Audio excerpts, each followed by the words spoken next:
Bonjour, bonsoir, bienvenue à Los Angeles. Hollywood Live, c'est toute l'actu du cinéma à travers ceux qui font le cinéma. Justement, un constat cette semaine, et il est horrible, mais dans le bon sens du terme, vous allez tout de suite comprendre en découvrant ce menu.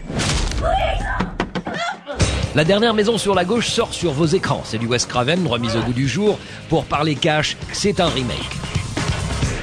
Blood River sort sur nos écrans américains. Là, c'est de l'inédit. Pour parler cash, c'est un scénario original. Et pour être encore plus cash, ça s'appelle Headfuck. Le headfuck serait-il le nouveau genre d'épouvante? On verra ça avec une petite sélection des films qui sortiront prochainement, dont Sorority Row avec, ne rigolez pas, Rumor Willis. Man. Not strong enough yet. Impossible de parler d'horreur sans mentionner Freddy Krueger. Robert Englund, vous le savez, vient de raccrocher ses griffes de la nuit et c'est Jackie qui les enfilera dans le prochain Freddy. Bobby et Jackie, zoom zoom sur les deux Freddy. Thank you. Appreciate it. Et puis dans ce Hollywood Fais-moi peur, nous remonterons à l'origine. Bela Lugosi et Boris Karloff ont été les premiers Dracula et Frankenstein. Entretien tout à l'heure avec leurs proches. On commence avec Last House on the Left, dernière maison sur la gauche, un film qui sort sur vos écrans. C'est un remake, je sais, vous allez me dire encore un, mais attention, c'est le remake d'un classique de Wes Craven. Et puis, sur la première, on avait vraiment l'impression, nous aussi, de tourner un remake. C'est en arrivant sur le parvis du cinéma ArcLight sur Sunset Boulevard que nous avons flairé le déjà-vu. 9 mars 2006, date historique pour le français Alexandre Aja, c'est ici même qu'il présentait en avant-première La colline a des yeux. C'est la première hollywoodienne à laquelle je me rends et c'est pour mon film, donc c'est dingue. Et c'est vrai que c'est la fin d'une aventure qui a commencé il y a 2 ans et demi, quand on a rencontré Wes Craven pour la première fois et qui nous a demandé de réinventer son film culte La colline a des yeux, et c'est incroyable. La fin d'une aventure, oui, mais ce sera surtout pour Alexandre Aja le début d'une carrière hollywoodienne, celle dont rêve le réalisateur grec Denis Eliadis. Tu sais que la dernière fois où on était ici, c'était pour Alexandre Aja, pour La colline à des yeux. Même endroit, exactement où tu es. Un remake, c'est très bien. Hein. Dis-moi, Wes Craven, il fait confiance aux petits jeunes comme toi, j'ai l'impression. Wes Craven, oui, il nous donne l'opportunité de faire des choses. C'est quelqu'un qui fait confiance aux jeunes créateurs.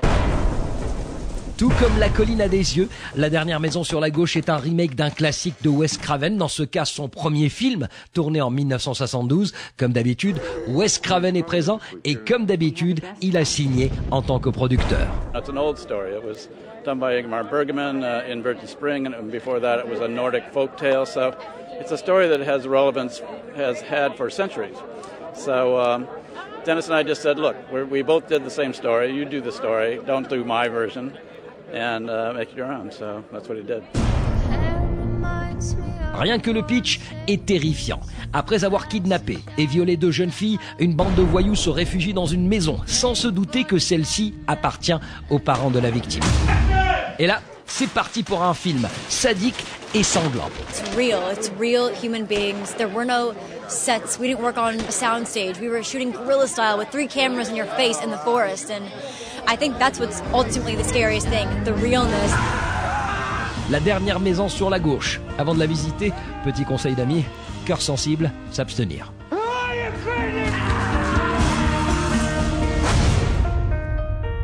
À suivre, de l'horreur toujours avec un petit bijou que nous avons déniché. Nous irons à la première à l'Égyptien. Ça s'appelle Blood River. Ce sera juste après les sorties en salle américaines. Restez avec nous.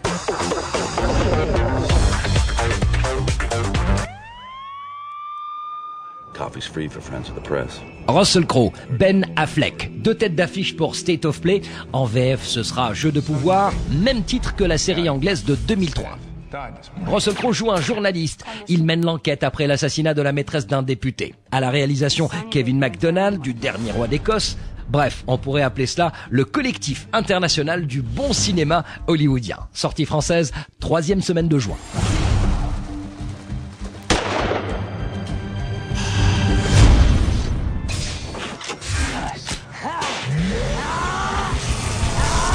Le 19 août prochain, vous serez, je l'espère, assez reposé pour affronter Hypertension 2, qui, comme son nom l'indique, est la suite de Hypertension, qui, comme son nom l'indique, est un film électrique. Un deuxième volet qui bouge encore plus que le premier et qui met Jason Statham, le héros qui ne veut pas mourir, dans des situations gigantesques. Car la règle du jeu, je vous le rappelle, est la suivante: si son cœur ralentit, il crève.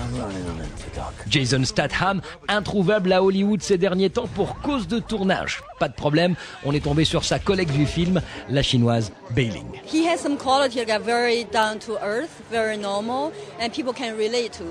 He's not like a big muscle tall guy, then people say, okay, he's a hero. But he's just a normal guy.